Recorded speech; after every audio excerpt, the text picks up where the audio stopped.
Hi, Joe Alton, MD here, also known as Dr. Bones of the survival website doomandbloom.net, co-author of the Book Excellence Award-winning 4th edition of the Survival Medicine Handbook, still the #1 ranked book in emergency medicine on Amazon, by the way, and designer of quality medical kits at store.doomandbloom.net. In survival scenarios, a family medic can expect to be called upon to treat all sorts of injuries and illnesses. They'll be the highest medical asset left if a disaster takes away the miracle of modern medical care. So it's important to be ready to provide wound care from beginning to end. Unfortunately, sometimes the healing process goes awry and leads to infection. That's my topic. Most wounds these days don't become infected. Off the grid, however, it might be another story. What circumstances can you think of where a wound occurred in a primitive environment that wasn't dirty? Skin is the body's armor. When it's breached, microbes can invade and cause inflammation in soft tissues called cellulitis, or sometimes even abscesses. These conditions are generally treatable today due to the availability of antibiotics. Without antibiotics, however, any bacterial invasion may become life-threatening, especially if it enters the circulation. The end result might affect the entire body, a dire situation called sepsis, and be fatal. So how do wound infections occur? The bacteria that can cause wound infections are probably living on your skin right now. Normal skin inhabitants include species of Staphylococcus and group A Streptococcus. They do no harm until the skin is broken. Once that happens, however, they enter deeper spaces where they don't belong and cause trouble. In recent years, a stubborn bacteria called MRSA, methicillin-resistant Staphylococcus aureus, has arisen, which causes infections that are indeed resistant to the usual antibiotics.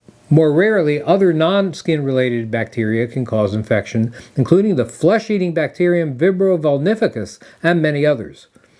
An emerging wound infection must be recognized as early as possible. You'll commonly see local signs and symptoms like redness, usually spreading towards the torso, swelling in the area of infection, often appearing shiny and causing a sensation of tightness, discomfort or flat-out pain in the area of infection, heat making the site of injury warmer than non-affected areas, and drainage of pus or bloody fluid from the area of the infection, often with a foul odor.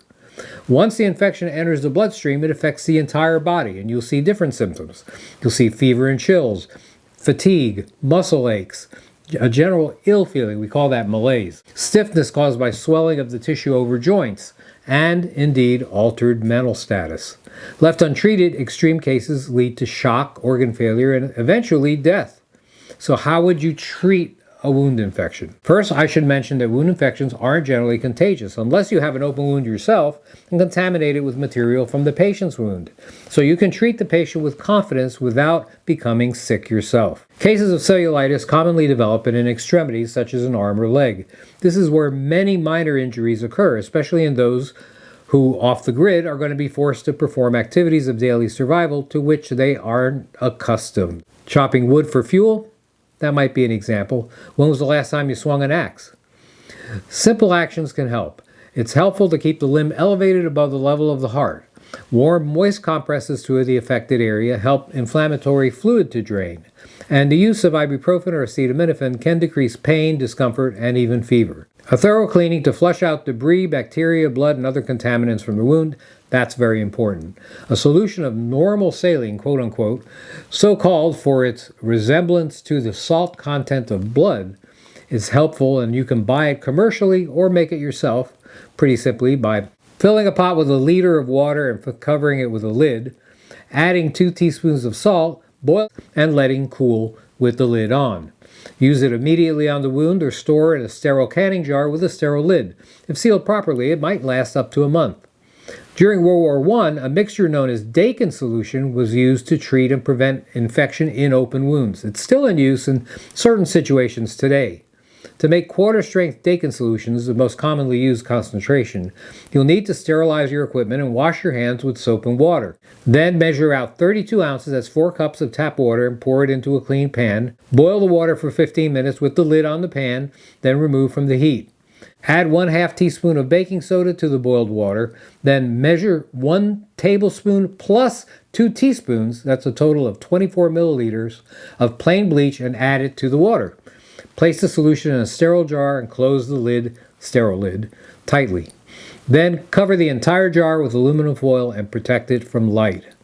It said the Dakin solution can be stored for a whole month at room temperature, sealed and covered, but it might best be prepared and used immediately as the need arises.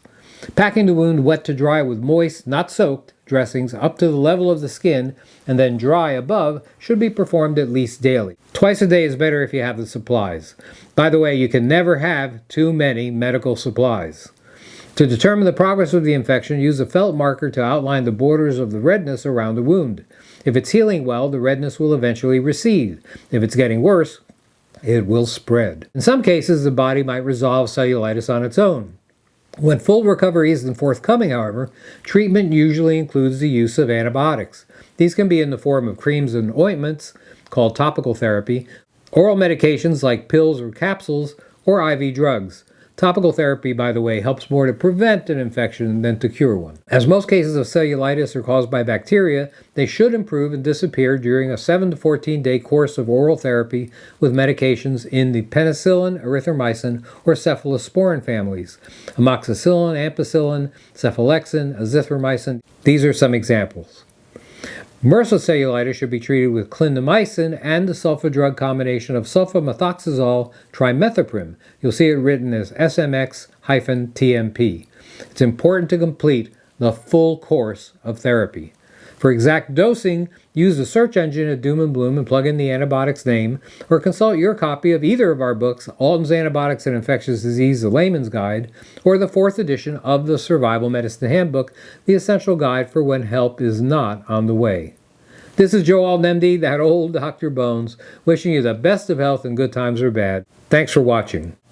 Hi, Nurse Amy here. Just wanted to remind you guys not to forget to visit store.doomandbloom.net for all your holiday shopping, gifts for birthdays, Mother's Day, Father's Day, any day actually. If you want to help somebody survive a first aid issue, make sure you go to store.doomandbloom.net.